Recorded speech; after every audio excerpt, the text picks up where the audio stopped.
اعوذ باللہ من الشیطان الرجیم بسم اللہ الرحمن الرحیم وَإِذْ وَاعَدْنَا مُوسَىٰ 40 لَيْلَةً ثُمَّ اتَّخَذْتُمُ الْعِجْلَ مِن بَعْدِهِ وَأَنْتُمْ ظَالِمُونَ ثُمَّ عَفَوْنَا عَنْكُمْ مِن بَعْدِ ذَلِكَ لَعَلَّكُمْ تَشْكُرُونَ وَإِذْ آتَيْنَا مُوسَى الْكِتَابَ وَالْفُرْقَانَ لَعَلَّكُمْ تَهْتَدُونَ وَإِذْ قَالَ مُوسَىٰ لِقَوْمِهِ يَا قَوْمِ إِنَّكُمْ ظَلَمْتُمْ أَنفُسَكُمْ بِاتِّخَاذِكُمُ الْعِجْلَ فَتُوبُوا إِلَىٰ بَارِئِكُمْ فَاقْتُلُوا أَنفُسَكُمْ ذَلِكُمْ خَيْرٌ لَكُمْ عِندَ بَارِئِكُمْ فَتَابَ عَلَيْكُمْ إِنَّهُ هُوَ التَّوَّابُ الرَّحِيمُ صدق اللہ العظیم۔ اور اس وقت کو یاد کرو جب ہم نے موسیٰ سے 40 راتوں کا وعدہ کیا، لیکن تم نے ان کے جانے کے بعد بچھڑے کو معبود بنا دیا اور تم نے ظلم کیا، پھر بھی ہم نے تمہیں معاف کر دیا اتنے بڑے ظلم کے بعد بھی، تاکہ تم شکر گزار بنو۔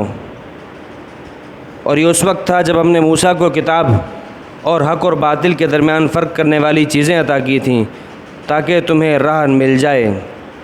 اور اس وقت کو یاد کرو جب موسیٰ نے اپنی قوم سے کہا تھا، اے میری قوم، بے شک تم لوگوں نے اپنی جانوں پر ظلم کیا ہے ایک بچھڑے کو معبود بنا کر، لہٰذا اپنے پیدا کرنے والی کی طرف رجوع کرو، اس سے توبہ کرو اور اپنے آپ کو قتل کے لیے پیش کر دو، یہی تمہارے لیے تمہارے پیدا کرنے والے کے نزدیک بہتر ہے، لہٰذا اس پیدا کرنے والے نے تمہیں معاف کر دیا، اور بے شک وہی توبہ قبول کرنے والا اور رحم کرنے والا ہے۔ سورۃ البقرہ کی آیت نمبر 51، 52، 53 اور 54 4 آیات آپ کے سامنے تلاوت ہوئیں۔ دعا فرمائی اللہ تعالیٰ آیات کا صحیح مفہوم عرض کرنے کی توفیق عطا فرمائے۔ چھٹا رکوع چل رہا ہے، ہم نے اس رکوع کے اندر یہ بات شروع میں ہی پڑھ لی کہ اللہ تعالیٰ اس رکوع کے اندر بنی اسرائیل یعنی یہود اور نصارہ کے اوپر اپنی ایک ایک نعمت تفصیلی طور پر گنوا رہے ہیں کہ میں نے آپ کے ساتھ یہ انعامات کیے ہیں۔ یہاں جس نعمت کا ذکر ہے اس کے بارے میں بات تفصیل یہ ہے کہ کل ہم نے پڑھا کہ اللہ تعالیٰ نے یہ بات بیان فرمائی کہ ہم نے اے بنی اسرائیل تمہارے سامنے تمہارے دشمن فرعون کو سے تمہیں نجات دی اور تمہیں سمندر پار کروا دیا اور اسے سمندر میں غرق کر دیا تمہارے سامنے، تم اسے ڈوبتا ہوا دیکھ رہے تھے، تو اس کا تقاضا تو یہ تھا کہ تم ہماری بات پوری طرح مانتے۔ تو ہوا یہ کہ جب یہ سمندر پار انہوں نے دیکھا کہ فرعون غرق ہو گیا، تو بعض روایت میں آتا ہے کہ موسیٰ علیہ السلام ان کو دوبارہ مصر لے آئے اور مصر لا کر آباد کر دیا۔ اب جیسے ہی مصر میں آباد ہوئے تو ان لوگوں نے کہا کہ یہ موسیٰ اب ہمیں کوئی خطرہ نہیں ہے، فرعون سے ہماری جان چھوٹ گئی ہے، اب آپ ہمیں کوئی آئین دیں، کوئی دستور دیں کہ جس کے مطابق ہم اپنی زندگی گزاریں۔ تو موسیٰ علیہ السلام نے کہا ٹھیک ہے، میں اپنے رب کے پاس جاتا ہوں اور ان سے دستور اور شریعت مانگ کے آتا ہوں۔ موسیٰ علیہ السلام اپنی قوم سے رخصت ہوتے ہیں اور اپنے بڑے بھائی حضرت ہارون علیہ السلام کو اپنی قوم کی باغ دوڑ سنبھال کے جاتے ہیں، دے کے جاتے ہیں کہ آپ نے میری قوم کو سنبھالنا ہے، کیونکہ وہ بھی نبی تھے۔ اب موسیٰ علیہ السلام اللہ تعالیٰ کی بارگاہ میں آتے ہیں، اللہ تعالیٰ سے کہتے ہیں کہ اللہ ہمیں شریعت چاہیے۔ اللہ تعالیٰ فرماتے ہیں آپ ہمارے ہاں 30 راتیں گزاریں، 30 راتیں اعتکاف کریں، دن بھی ہوں اور ساتھ میں آپ روزہ بھی رکھیں، جب 30 دن پورے ہو جائیں گے تو ہم آپ کو کتاب دے دیں گے۔ موسیٰ علیہ السلام نے 30 راتیں اور 30 دن اعتکاف کیا اور روزے رکھے۔ جب 30 دن پورے ہو گئے تو موسیٰ علیہ السلام نے افطار کر لی۔ تو روزے دار کے منہ سے جو بدبو نکلتی ہے یہ اللہ تعالیٰ کو اتنی پسند ہے، موسیٰ علیہ السلام کے منہ سے نکلنے والی وہ بدبو اللہ کو اتنی پسند تھی کہ اللہ نے فرمایا نہیں، آپ 10 دن مزید روزہ رکھیں، 10 دن مزید اعتکاف کریں، ہم اس کے بعد آپ کو کتاب دیں گے۔ 10 دن مزید ہو گئے، 40 دن 40 راتیں اعتکاف کرنے کے بعد موسیٰ علیہ السلام کو اللہ تعالیٰ نے تورات کے 10 جو ہیں وہ تختیاں عطا فرمائیں۔ موسیٰ علیہ السلام وہ لے کر آتے ہیں، لیکن یہاں پیچھے کیا ہوا؟ پیچھے موسیٰ علیہ السلام کی قوم میں ایک منافق شخص تھا جس کا نام تھا سامری۔ اس سامری یہ جادوگر بھی تھا، اس جادوگر نے بنی اسرائیل سے سونا جمع کیا اور اس سونے کو پگھلا کر ایک بچڑا، ایک گائے کا بچہ بنا دیا، اس کا مجسمہ بنایا، اور اس نے اس کے اندر ایک مٹی ڈالی، وہ مٹی ڈالی کہ جو مٹی ہم نے کل پڑھا کہ موسیٰ علیہ السلام جب فرعون کا لشکر ابھی دریا میں اترا نہیں تھا تو جبریل علیہ السلام کا گھوڑا وہ پہلے آیا تھا، اس کے گھوڑے کو دیکھ کر فرعون کا لشکر وہ دریا میں اترا تھا۔ تو اس سامری نے وہاں دیکھا تھا کہ ایک گھوڑا ہے جو جہاں سے گزرتا ہے تو اس کے وہاں سے جو ہے نا مٹی جو ہے ایسی وہاں سے کوئی پودا پھول نکل آتا ہے، تو اس نے وہ مٹی اٹھا کے اپنے پاس محفوظ رکھ لی۔ اس نے وہ مٹی اس بچھڑے کے منہ میں ڈال دی تو اس بچھڑے کے منہ سے آوازیں نکلنے لگی، جس طرح ایک گائے کا بچہ گائے آواز کرتی ہے اس سے وہ آواز نکلنے لگی۔ اور اس نے یہ کہا کہ یہ تمہارا اے بنی اسرائیل یہ تمہارا معبود ہے، موسیٰ بھول گیا، وہ کہیں اور چلا گیا، تمہارا معبود ہے، تم اس کی پرستش کرو۔ تو ہارون علیہ السلام نے بہت منع کیا کہ بھئی یہ تو تم یہ بہت بڑا شرک ہے، یہ بہت بڑا گناہ ہے، نہ کرو، لیکن باز نہ آئے اور موسیٰ علیہ السلام ہارون علیہ السلام کو جان کی دھمکیاں دیں، انہیں قتل کی بات پہنچ چکی۔ تو اب اس وقت بنی اسرائیل کے 3 گروہ بن گئے، بعض نے تو عبادت کرنا بچڑے کی پوجا شروع کر دی اور بعض نے ان کو منع کیا، اور بعض خاموشی سے بیٹھ گئے، نیوٹرل بن گئے، ان کو یک طرفہ کہ ہم کچھ کہیں گے نہیں۔ تو جیسے موسیٰ علیہ السلام کوہ طور سے واپس آتے ہیں تو موسیٰ علیہ السلام نے اپنی قوم کو دیکھا تو فوراً غضبناک ہوئے اور اللہ تعالیٰ کا حکم نافذ کر دیا کہ اب اللہ تعالیٰ کا تم سے مطالبہ یہ ہے کہ تم لوگوں میں سے جس نے شرک کیا ہے در حقیقت وہ ایمان لانے کے بعد مرتد ہوا ہے، اور مرتد کی سزا یہ ہے کہ اب اسے قتل کیا جائے گا۔ تو اللہ تعالیٰ فرماتے ہیں تمہارا وہ جرم تھا، اس کی سزا تو یہ تھی کہ تمہارے سامنے ہم نے تمہارے دشمن کو غرق کیا،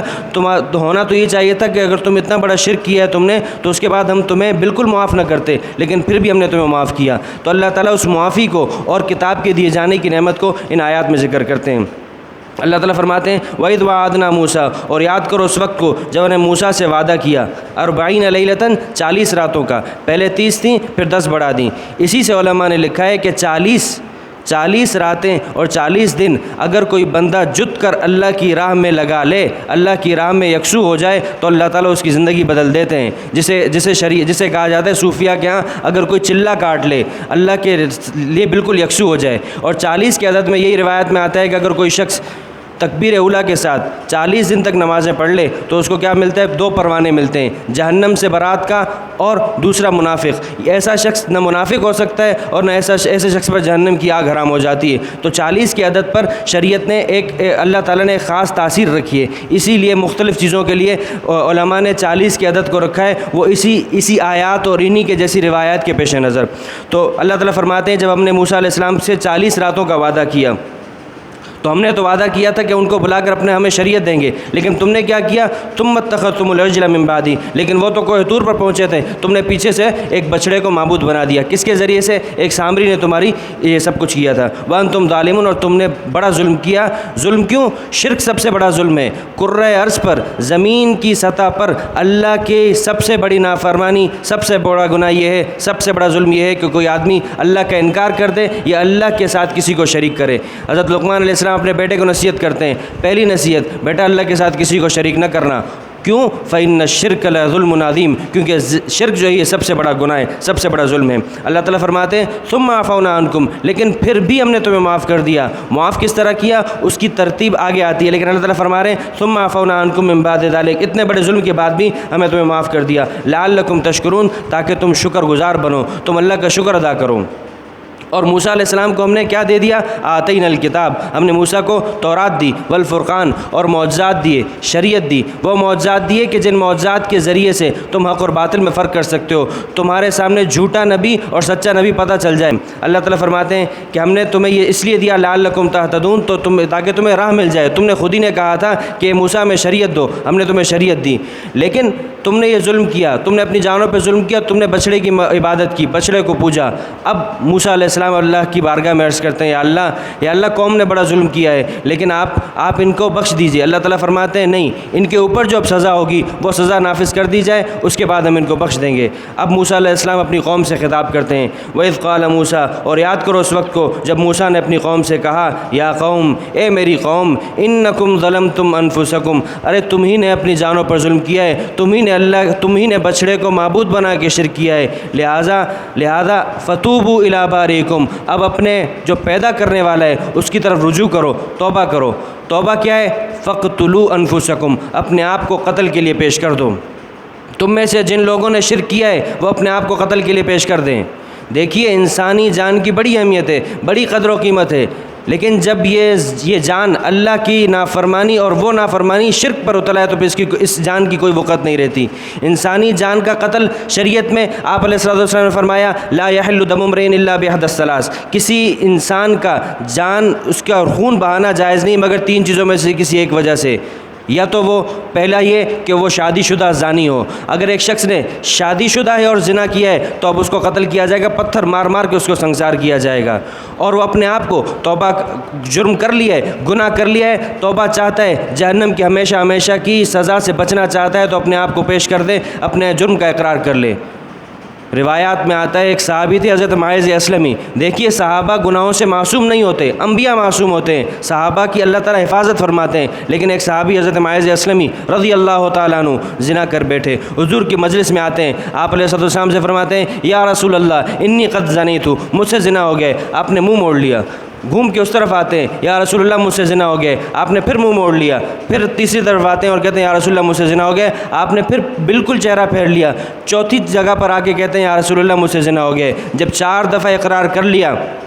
تو آپ علیہ السلام پوچھتے ہیں یہ مجنون تو نہیں، یہ پاگل تو نہیں، ان کو پتہ تو ہے زنا کس سے کہتے ہیں؟ کہا بالکل ٹھیک ہے، میں جانتا ہوں میں نے زنا کیا ہے۔ آپ نے فرمایا ٹھیک ہے، اب جب تم نے اپنے آپ کو پیش کر دیا ہے تو اب تمہارے اوپر اللہ کی حد جاری ہوگی، اور وہ یہ ہے کہ تمہیں سنسار کیا جائے گا۔ لہٰذا انہیں میدان میں لے جا کر جب پتھر مار مار کے سنسار کیا گیا تو اللہ کے نبی فرماتے ہیں معاذ نے جو توبہ کی تھی اتنی سچی اور پکی توبہ کی تھی کہ اگر اس کی توبہ کو پورے مدینے والوں پر تقسیم کیا جائے تو اللہ تعالیٰ پورے مدینے والوں کے گناہوں کو معاف کر دیں۔ اب دیکھیے انہوں نے اپنے آپ کو پیش کر کے آخرت کی ہمیشہ ہمیشہ کی سزا سے اپنے آپ کو بچا لیا۔ تو ایک تو وہ ہے کہ جو شادی شدہ زانی ہو تو اس کو قتل کیا جائے گا، پتھر مار مار کے سنسار کیا جائے گا۔ دوسرا وہ شخص کہ جس نے کسی بے گناہ جان کا جان بوجھ کر قتل کیا ہے، اب اس کو بھی اس کی توبہ یہ ہے کہ جس کا قتل کیا ہے ان کے وارثین کے پاس جائے اور کہے کہ مجھ سے یہ جرم ہوا ہے، آپ میرے اوپر سزا نافذ کرو۔ اب ان کا اختیار ہے، چاہے تو بدلے میں اس کو قتل کر دیں، نہیں کرنا چاہتے، اگر دیت لینا چاہتے ہیں، پیسے لینا چاہتے ہیں تو شریعت نے اس کی بھی اجازت دی ہے، اور جانتے ہیں کتنی ہے، اگر کسی بے گناہ انسان کا جان بوجھ کر قتل کیا ہے اس کی جان کی اتنی اہمیت ہے کہ اللہ تعالیٰ نے اس کے لیے یہ مقرر کیا ہے کہ اب وہ 100 اونٹ اس کے بدلے میں دے گا، 100 اونٹ دے گا تب اس کی آخرت کی جان بخشی ہوگی، ورنہ آخرت میں اور دنیا میں ذلیل و خوار ہوگا۔ اگر 100 اونٹ نہیں دے سکتے تو 1000 دینار، یعنی آج کے زمانے میں 4.5 کلو سونا، جس کی مالیت اگر آپ آج لگا لیں تو 5 کروڑ سے زیادہ بنتی ہے، 5 کروڑ سے زیادہ دو گے تو تمہاری جان بخشی ہوگی دنیا میں بھی اور آخرت میں بھی۔ تو اپنے آپ گناہ ہو گیا ہے، گناہ ہو جانا بڑی بات نہیں، ہو گیا تو اپنے آپ کو اللہ کی شریعت کے سامنے پیش کر دو، اور پیش کر دو کہ اب میرے اوپر حد جاری کر دی جائے۔ اور تیسرا وہ شخص، اب جہاں تو جان کی اہمیت دیکھیے، تیسری وہ چیز ہے کہ جس کی جان کتنی اہمیت تھی، جب یہ اللہ کے دین سے ارتداد اختیار کرتا ہے، مسلمان ہو جانے کے بعد، ایمان لانے کے بعد شرک اختیار کرے گا تو اب اس کی جان کی کوئی اہمیت نہیں ہے، اب اس کی بھی سزا یہی ہے کہ اپنے آپ کو قتل کے لیے پیش کرے۔ اللہ تعالیٰ فرماتے ہیں فَاقْتُلُوا أَنفُسَكُمْ، اپنے آپ کو قتل کے لیے پیش کرو۔ اور یہ بظاہر تو اپنے آپ کو قتل کے لیے پیش کرنا بڑا دشوار ہے اور بڑا عجیب لگتا ہے، بڑا تمہارے اوپر دشوار معلوم ہوگا، لیکن ذالکم خیر لکم عند بارئکم، یہی تمہارے پیدا کرنے والے کے لیے تمہارے نزدیک، تو پیدا کرنے والے کے نزدیک تمہارے لیے یہی بہتر ہے، اب تم یہ کرو گے تو تمہاری بخشش ہوگی ورنہ نہیں ہوگی۔ اللہ تعالیٰ فرماتے ہیں یہ تو ایک سزا تھی، تم نے اپنے آپ کو پیش کیا، سزا کے ہم نے تمہیں معاف کر دیا، فتاب علیکم، اور اس نے تمہیں معاف کر دیا۔ اللہ تعالیٰ فرماتے ہیں انہ هو التواب الرحیم، بے شک وہی توبہ کو قبول کرنے والا اور رحم کرنے والا ہے۔ یہ آیت اسی پارے میں دوسری دفعہ آ رہی ہے، آدم علیہ السلام سے لغزش ہوئی تھی، وہاں بھی اللہ تعالیٰ نے فرمایا تھا فتاب علیہ انہ هو التواب الرحیم، یہاں بھی اللہ تعالیٰ فرما رہے ہیں بتا دیا گناہ ہو جائے گا، توبہ قبول کرنے والی ذات ہماری ہے، تمہارا کام یہ ہے کہ تم توبہ کر لو، گناہ ہوگا، بحیثیت انسان تم سے گناہ ہو سکتا ہے، لیکن جو آدمی گناہ پر مصر رہے، توبہ نہ کرے، وہ سب سے بڑا ظالم ہے، اور بہترین خطا کار وہ ہے جو کہ توبہ کر لے۔ لہٰذا تم توبہ کر لو، کوئی بھی گناہ کر کے توبہ کر لیتے ہو، ہماری ذات رحیم ہے، ہم تمہارے گناہوں کو معاف کر دیں گے۔ وآخر دعوانا ان الحمد للہ رب العالمین۔ اللهم لك الحمد كله ولك الشكر كله وإليك يرجع الأمر كله، اللهم لا أحصي ثناء عليك أنت كما أثنيت على نفسك